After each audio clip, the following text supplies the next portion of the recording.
One stable parent. That was one of the things that was first said during my custody evaluation, whenever the custody evaluator was trying to urge us to both work together. And that comment, when she said it, it didn't really click at the time. One stable parent. The kids need one stable parent, and statistics show that they will be able to get through it. That's exactly what was said to me. The problem at the time is I was so scared and freaked out about what was going on, and at the stakes that were so high in this custody dispute and move-aways and all that stuff, that I didn't really stop to think about what exactly it was that she was saying. I didn't really understand what she meant. You know, I thought it was lip service. I didn't really get it. I was so fearful that you know, my ex was going to be able to take the kids out of state, and that I wasn't going to have any real relationship with them going forward. So when she said one stable parent, I didn't even take a moment to pause to even think about what she was really trying to say, what the nuances of that comment really meant. And I really wish that at the beginning stages of this, I would have been able to pause, take a moment, and really take an objective look at everything that was going on. Had I been able to do that, I would have really understood what she was trying to say, that the fears that I had, which were, you know, I mean, you don't know, right? And going into these things, you can have misconceptions to where you think it's going to go a certain way. In my way, when going into it, I thought dads never win, mom always gets the custody.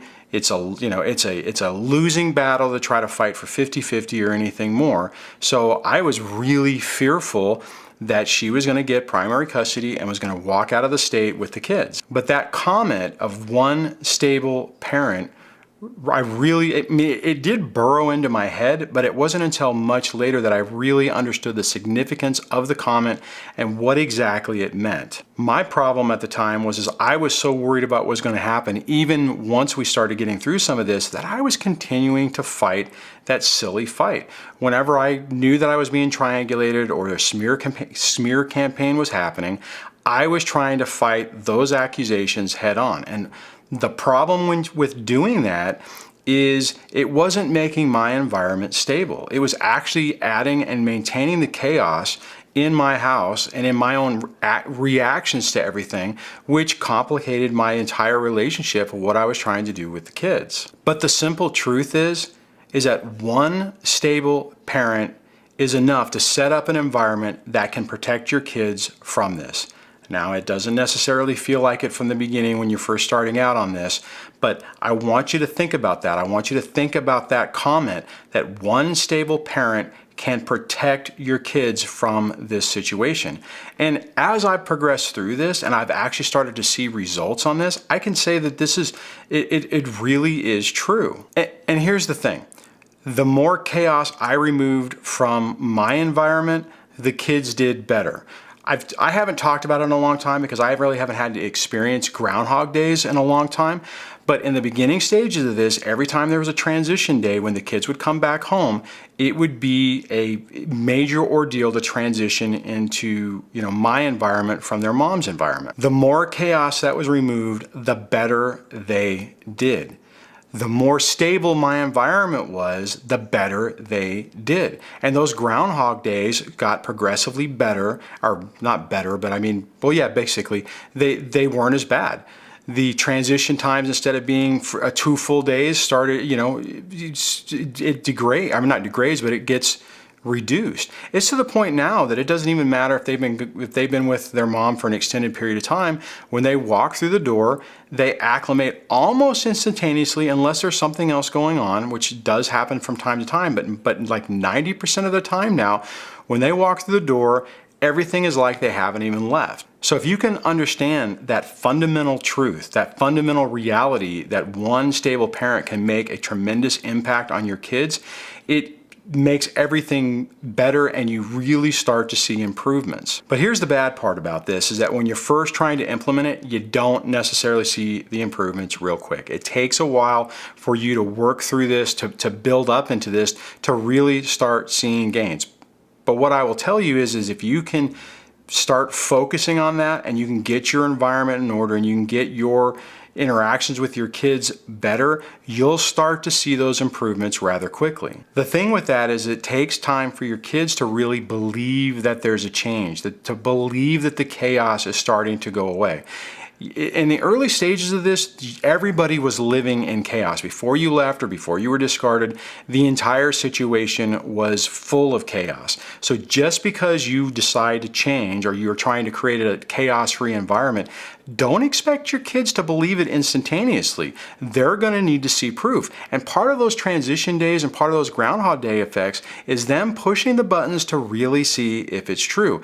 Did mom or dad really change? Are they just putting on an act and pretending to be, more stable, or is this real? And they'll push your buttons to try to see if you're going to react the way they expect you to react. This is where you have to stay really firm in this and keep that environment stable, because proving to them that there is a difference is when things start to relax and things start to get better and you start to see those improvements happen.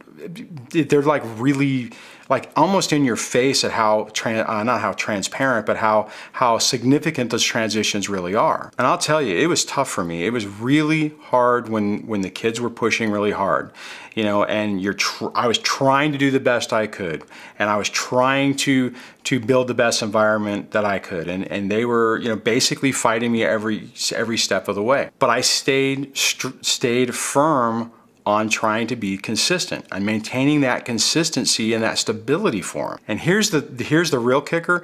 Once you start to see improvements, once you start to see those little minor improvements with your kids, it makes it easier. In the beginning stages, when you're trying to not fight with them, but when you're fighting with yourself to not get angry, to not just explode because the pressure and the stress and the anxiety is so much, as soon as you start to see those improvements happen, it makes it easier to endure it because you know that you're starting to make progress. And bottom line, you are your kids' rock.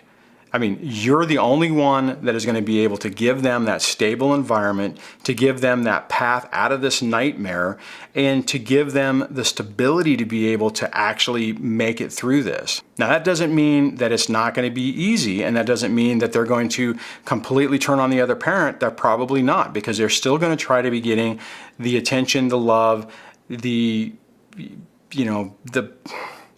the attention from the other parent that they're really just not going to get. But they're not going to give up on it. Just like we didn't give up on it when we were in the middle of the relationship and we held on to that fantasy, they're going to do the same thing. But the difference is that you aren't giving them a fantasy. You are not giving them an illusion. You're not, basically manipulating them to try to be in your environment.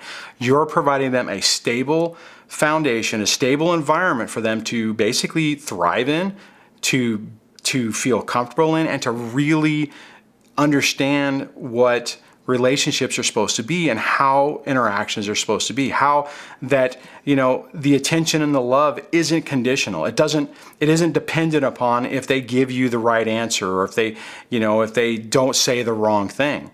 That is critical. And I'll tell you, it's tough. It's tough whenever they're still fighting with you.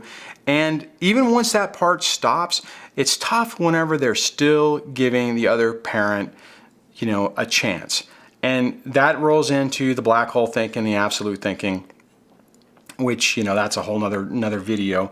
But it's irrelevant. Focus on your environment. Be that one stable parent for them to be able to get through this. That you are their rock, their stability to be able to get through this without, hopefully having an adulthood filled with trauma and disaster. So just keep focused on that and you'll start to see those improvements. And I'll tell you, if you've had a therapist or a custody evaluator or anybody else who's made that little comment to you that says the kids need one stable parent, really key into it, because they might actually be trying to tell you, subtly that, look, you're the stable parent, you're the one who's going to be the lifeline for your kids, you're the one who's going to be able to get them through it.